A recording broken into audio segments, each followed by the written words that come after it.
The person I'm cheating with is pregnant with a boy. You're no longer needed, so get out. It was my husband, Keith, who once vowed eternal love to me, who loudly declared this. At 32, I had been married to Keith for 7 years, dedicating my whole heart and soul for him. I left my job that I really liked to be with Keith when he was relocated for work. I provided him warm meals, a clean home, and a comfortable life, all while continuing to work. And yet I endured the repeated pressures from his parents wanting to see their grandchild, continuing the mentally and physically demanding infertility treatments for 5 years. However, mocking my efforts, Keith was having an affair behind my back. This is unbelievable. I'll be demanding compensation from both of you.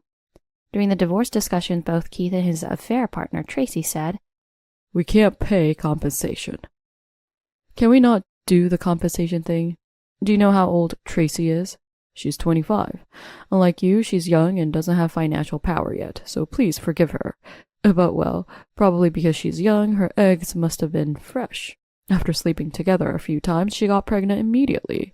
It was really efficient. With Keith saying this, Tracy, looking pleased, chimed in to mock me. That's right. Are you jealous that I got pregnant so easily? Faced with their unbelievable attitudes, my heart was shattered. But I couldn't back down here. No matter what you say, I'll be demanding compensation. The lawyer present explained the measures against them calmly. As we spoke, Tracy became increasingly irritated. Enough! I'm going to the restroom. She suddenly stood up with a visibly annoyed attitude, and at that moment, What's this? Looking at Tracy's lower half, I was speechless. From her white dress, a mysterious liquid dripped and fell. That was, Isn't this strange? You're supposed to be pregnant, right? But you're bleeding? My name is Eileen, 32 years old. I work as a temp at a certain trading company in LA. I met my husband Keith, who is 3 years older than me, at a mixer party and got married when I was 25. Keith is a hard-working salesman at a leading car manufacturer. From the moment we met, I was attracted to him from his interesting conversation and smart demeanor. Luckily, Keith was into me too, and we hit it off right away.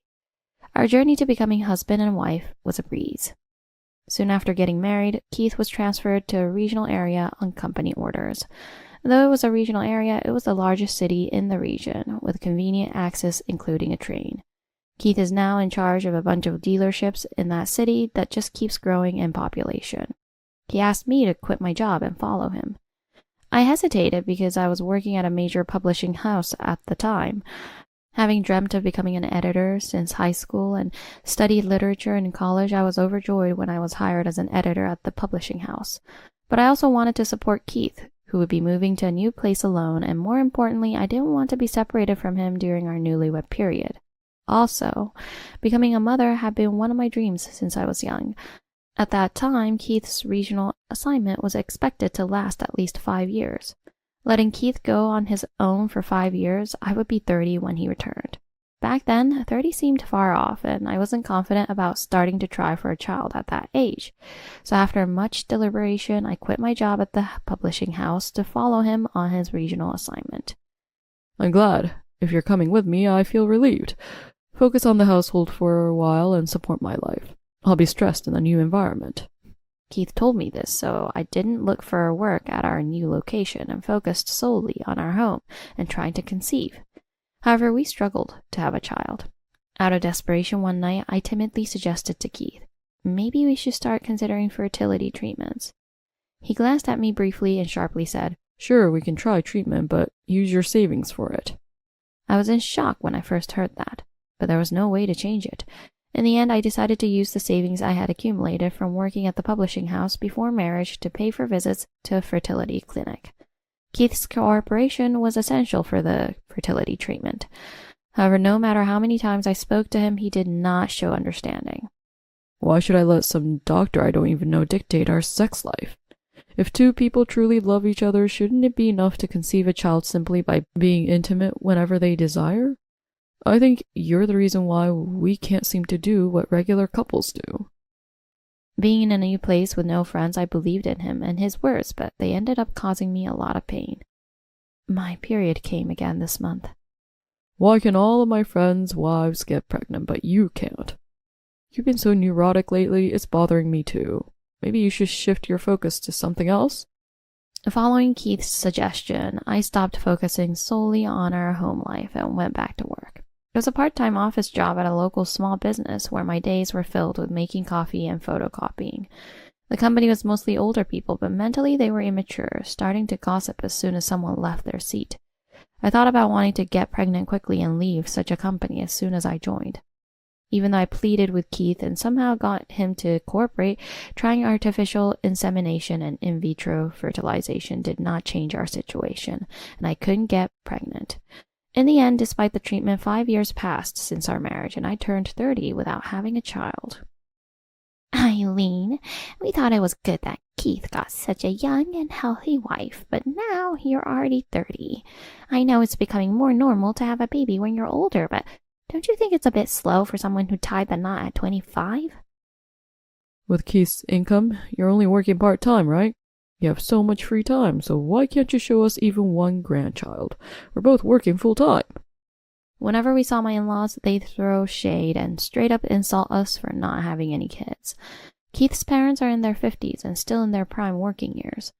Both high school teachers, they hold a strong belief that becoming a proper adult means continuing to work while having children. So they utterly failed to understand why I, doing easy part-time office work, couldn't get pregnant. But during such times, Keith said nothing and acted as if he was unaware. Because of that, our rides home from his parents' house always ended in fights. I started thinking that maybe we were doomed. That was a year ago when I was 31. A bit later than expected, but Keith was finally able to return to LA. Eileen, I've been promoted. It's thanks to you for supporting me in an unfamiliar place for 6 years. Keith, that's great. I'll make something special to celebrate. It was a ray of hope that finally pierced the long-standing gloom in our household.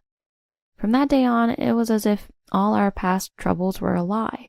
We started talking a lot more, had meals at home, and went on dates more often, and even resumed our intimate life that had been put on hold for a while. Wow, what a lovely apartment. You get to live here? Of course. I rented a nice apartment in LA because you've been through a lot. Life in LA started off smoothly. I couldn't return to my previous work, but I joined a trading company as a temp, and besides simple office tasks, I was given responsibilities like working on the office newsletter. The people around me were nice, and I could work with more mental freedom than before. With Keith's promotion, he seemed to have a bit more time and began to cooperate more with our efforts to conceive. Maybe, just maybe, we might be able to get pregnant soon. I began to harbor this faint hope. However, about half a year ago, I started to feel suspicious about my husband's behavior. He said his workload had decreased due to delegating more to his subordinates and that his overtime had reduced. But suddenly he started coming home in taxis late at night and going on business trips over the weekend. Then one day, "Hey, Eileen, have you noticed anything different about Keith lately? You see, a while back, Keith came into the store holding hands with a young woman." I heard this from the owner of a small supermarket near the next station. I haven't told Keith, but I sometimes shop at this supermarket, which is a bit far from the nearest station, because they have a wide variety of fresh produce and seasonal fruits are easy to come by. I couldn't believe her words, but considering my husband's recent behavior, it wasn't impossible. When I got home, I decided to try looking through Keith's study. Then, what's this? There was a notebook on the desk, blatantly placed with photos tucked inside. It was a selfie with a young woman. There were 2 photos where they were cheek to cheek, and another where the woman was kissing Keith on the cheek. I could feel the warmth draining from my hands. While my fingertips grew colder, my heart was pounding.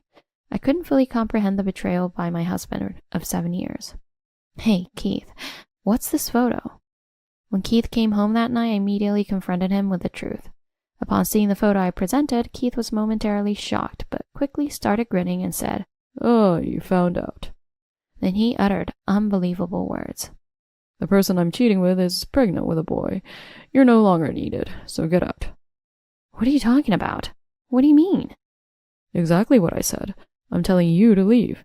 You're useless because you can't get pregnant." I was shocked by his attitude and words. The shock of the affair was one thing, but to learn that he had also gotten her pregnant. In the words that mocked all my efforts. How is it fair that the one who shouldn't be able to have a baby with my husband gets pregnant without any trouble while I struggled for years? These thoughts swirled in my mind as I packed my bags in tears. This is just unforgivable. More than the sadness of being betrayed by the husband I loved, the feeling of I must absolutely punish my husband and his mistress swelled within me. From that day, I started preparing for divorce. 7 months later, I really wanted to have a discussion with Keith immediately, but he kept dodging it or would snap at me when I tried to talk, so it was difficult to have a proper conversation. After a few months, I decided to leave the house and stay at my parents'. We decided to discuss the divorce with a lawyer involved. Today, we will discuss the divorce between Keith and Eileen. A female lawyer consulted through my father's connections was very supportive and quickly set up a meeting with Keith, but it was unexpected that Tracy, the mistress, would also show up. The meeting started at 10 a.m. on a Saturday in a family restaurant, and Tracy arrived late. I was thinking of officially divorcing Keith and demanding compensation from both Keith and Tracy, but I didn't want to see the face of the pregnant mistress, so I really wished she hadn't come. Yet she arrived at the restaurant 20 minutes late. Sorry, it takes so much time to get ready when you're pregnant. Indeed, her belly was swollen. 8 months. Maybe she was close to her due date.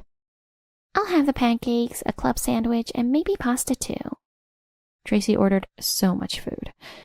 It was an amount that made me wonder if she had pregnancy cravings. However, based on the size of her belly, the morning sickness phase should be over. Now that we're all here, let's move on to the discussion about the compensation Eileen is demanding from Keith and Tracy. As the lawyer started, Tracy exaggeratedly exclaimed, What? You're demanding compensation from me, who's pregnant? Now that I have to spend more and more money as I'm about to give birth and raise a child? Are you serious? Just because you couldn't get pregnant for years, you're taking it out on me who got pregnant easily? I was stunned by her outrageous statements, yet Keith, sitting next to her, was tuning in with her. Can we not do the compensation thing? Do you know how old Tracy is? She's 25. Unlike you, she's young and doesn't have financial power yet, so please forgive her. But well, probably because she's young, her eggs must have been fresh. After sleeping together a few times, she got pregnant immediately. It was really efficient. I felt dizzy at his outrageous statement. Despite the various approaches my lawyer and I tried to take, Keith and Tracy kept up this tone, making no progress. Eventually, Tracy, perhaps frustrated, suddenly stood up and said, Enough! I'm going to the restroom. But at that moment, Hey, there's blood, isn't there? I stared at Tracy's lower half as she stood up. There was clearly something that looked like blood seeping through around the thigh area of her white dress. But she's supposed to be pregnant, so she shouldn't be having her period. Moreover, there was a significant amount of liquid, resembling water, dripping down, indicating something was wrong. What? What's happening? What is this? Tracy immediately panicked. The bleeding suggested something might have happened to the baby. Keith was also frantic, asking, Tracy, are you okay? In the end, what was supposed to be a discussion turned into my lawyer and I quickly calling for an ambulance and shoving Tracy and my husband into it. Why am I, the victim, helping the woman he cheated with? I returned to my parents' house, where I was staying, feeling incredibly dismayed. The next day, on Sunday morning, while having breakfast with my family, the doorbell rang immediately. Eileen, good morning. Oh, mother-in-law, sorry to intrude. Or should I say, I'm home? As my parents stood dumbfounded at the entrance, Keith walked confidently into the living room. A funny story, but it turns out Tracy wasn't pregnant after all. Keith began to explain with a laugh. He met Tracy a few months after he started working in LA. Tracy was a worker at a nightclub frequently visited by Keith's company. Tracy, who claimed to resemble a certain plus-size charisma model, was a bit plump but had glossy white skin, big round eyes, and a friendly personality, making her relatively popular there. One evening after dinner, Tracy leaned on Keith. Flattered by his promotion to LA, Keith was enticed by her soft skin and plump lips and ended up taking her to a hotel. That was the beginning. And then one night, the usually lively Tracy seemed unwell and repeatedly went to the bathroom to throw up. Tracy, could it be you're pregnant? At that time, Tracy didn't answer, but a few days later she confessed, I took a pregnancy test and it's positive. Keith was overjoyed at the news. Having moved back to LA, he was closer to his parents, and the pressure from them to show us a grandchild had increased. If the child is born, I'll just marry Tracy. My parents would be happy too, he thought excitedly. His misconception and rush escalated further when he found out the child was supposedly a boy. However, Tracy wasn't actually pregnant. Tracy, 25, was looking for a way out of the nightlife. The day she ate too much and threw up, she had slept with Keith, who then mistakenly thought she was pregnant, thinking, I can use this to get married. She continued to eat and gain weight to pretend and be pregnant. The incident yesterday was due to stress urinary incontinence, caused by her obesity pressing on her bladder. The bleeding was because she was actually having her period. Man, she was a real piece of work.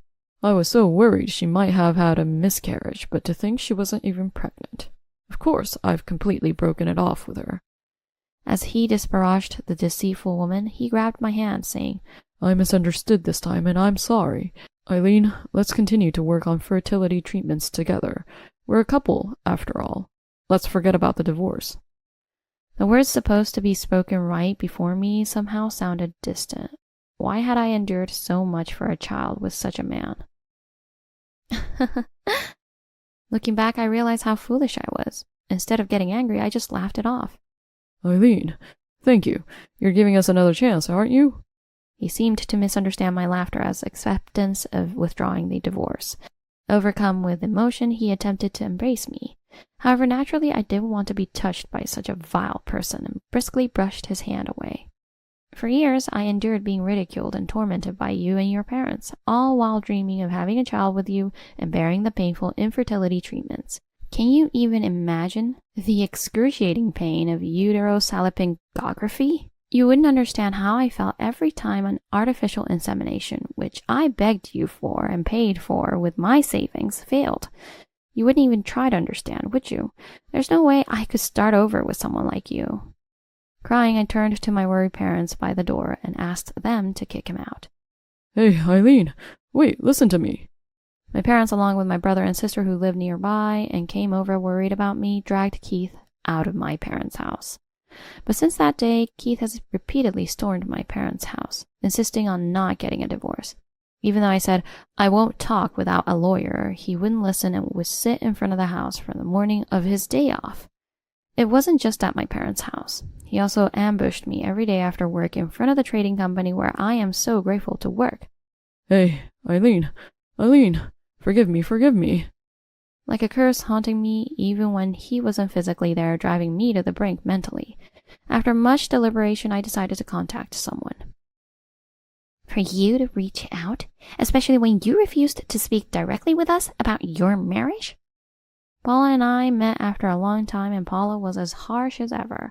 However, I felt she was much more reasonable than Keith, so I decided to tell her and Kyle everything.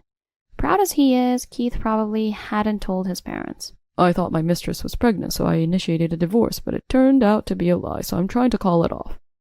As expected, my in-laws were shocked. At first, my in-laws listened with furrowed brows, but gradually their expressions brightened. You want a divorce because you're fed up with Keith.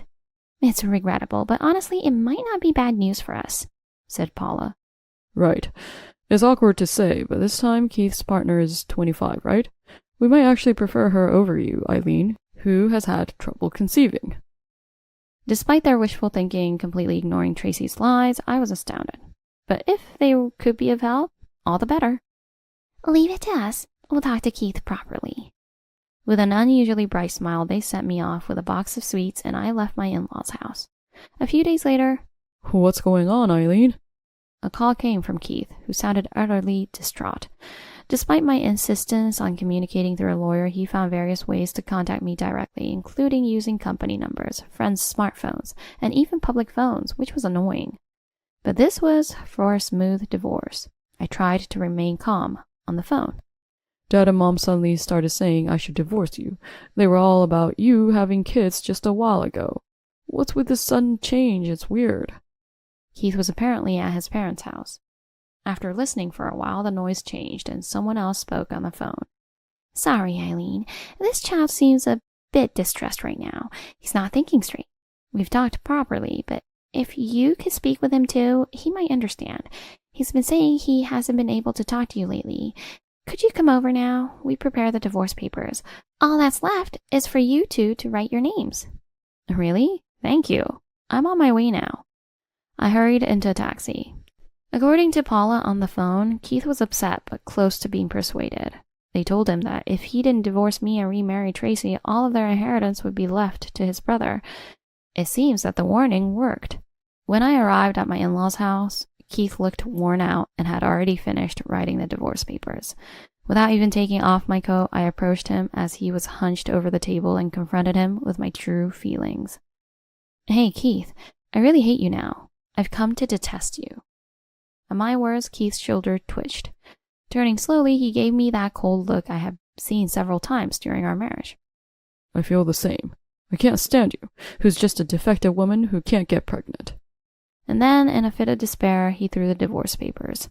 Silently, I took the divorce papers, nodded to my in-laws, and left their house. I immediately went to submit the divorce application. Later, at a meeting rearranged with Keith, Tracy, and my lawyer, I reiterated my demand for compensation from both of them. That's absurd. I should be the one asking for compensation for wasting my time with a woman like you. Paying compensation is really impossible. I've been suffering from mental anguish because of all the stress. I want compensation. As the two of them continued their loud protests, the lawyer, looking exasperated, sighed and informed them that if they continued to refuse paying the compensation, we would have to go to court. This seemed to quiet them down. They quickly agreed to pay the compensation and promised not to contact or approach me in any way. We also prepared a document outlining these terms in case anything happened in the future. Perhaps fearing a lawsuit, they both dutifully paid the agreed-upon compensation by the set deadline. Checking the transfer on my smartphone, I finally felt a sense of relief. Having overstayed my welcome at my parents' home, I decided to move out and start fresh with a new job. As the seasons changed and signs of spring appeared, I felt relieved to begin my new life quietly. However, occasionally I would receive unsettling emails from Keith attempting reconciliation. No matter how many times I blocked him, he would contact me from new accounts. It seemed I would have to change not just my smartphone, but also my phone number and Messenger ID to completely cut him off. Despite the hassle of data transfer, I decided to change my phone.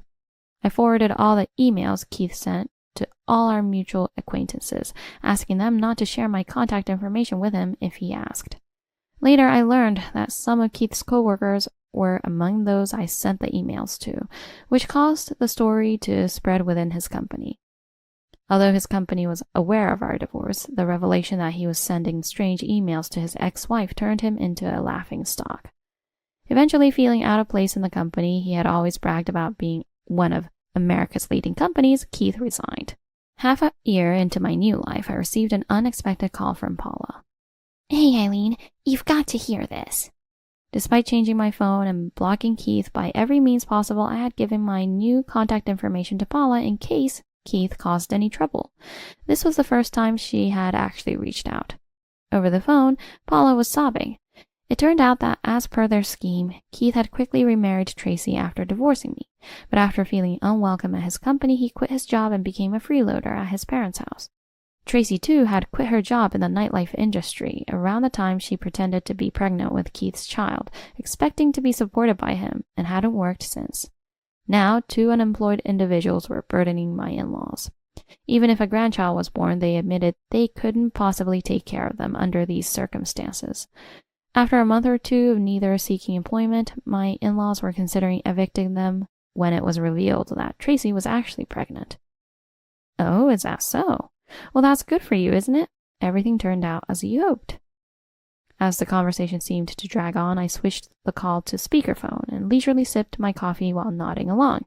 However, Paula exclaimed, "It's terrible!" Tracy continues to spend her days indoors fiddling with her smartphone as usual. Since she's pregnant, it's understandable that she can't be tasked with heavy housework, and I had been watching over her, but even the small chores she used to occasionally help with are now met with refusal when asked. When gently cautioned, she hysterically accuses, "Are you bullying a pregnant woman?" leading to a continual worsening of the household atmosphere despite the joy of the pregnancy. As for Keith, he uses supporting Tracy as an excuse not to look for a full-time job, only willing to work short-time, part-time jobs despite once taking pride in his career. He claims he doesn't want to settle for a mediocre company. My in-laws continue to work full-time as teachers.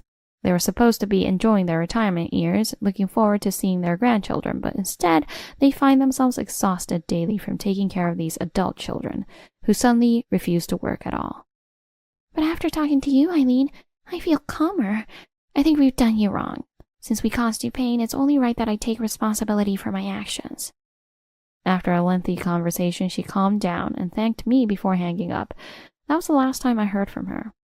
A year after divorcing Keith, I've been living peacefully in a new place, slowly healing from the scars of infidelity and divorce, and I've managed to restart my career in publishing, albeit at a much smaller company, enjoying fulfilling days. The sender was the lawyer who had helped me a year ago. Inside the envelope, along with a note saying, "This arrived at our office for you," was a smaller envelope. It contained a letter from Paula. The return address wasn't written. It detailed how my in-laws, Keith and Tracy, were living. Firstly, my in-laws no longer seemed to live in that house. After our phone call, Paula finally decided to kick Keith and Tracy out. They took back the keys, covered the windows from inside like barricades to prevent entry. However, it wasn't that simple. Mom, are you abandoning me? If anything happens to the baby because you left a pregnant woman out in the cold, you'll be cursed. As expected, their commotion at the front door led to disapproving glances from neighbors and noise complaints to the police. My in-laws, heartbroken, sold the cherished family home they had spoken so fondly of and fled to a distant place. The letter suggested they were living in the countryside, mentioning the air is fresh here and were growing vegetables. Though they've cut ties with Keith and Tracy, they've kept in touch through Keith's younger brother. Abandoned by his parents and cut off financially, Keith reluctantly rented an apartment nearby and got a full-time job in sales at a small but historic company that supplied screws to large corporations.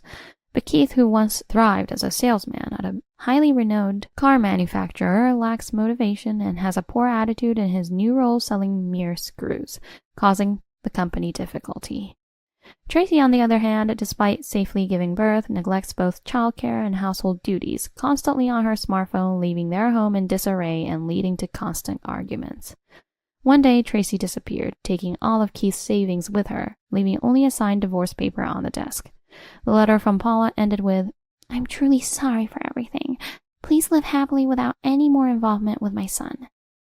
Despite our challenging relationship, her words offered me a slight sense of vindication. From what I occasionally hear from friends, Keith seems to be seeking information on reconciling with me. Luckily, everyone in my friend group knows about his bad reputation, so no one's helping him out. And he still has no clue where I am, so I can just enjoy my peaceful life. Reflecting on Paula's letter, I resolved to cherish my current life and move forward positively.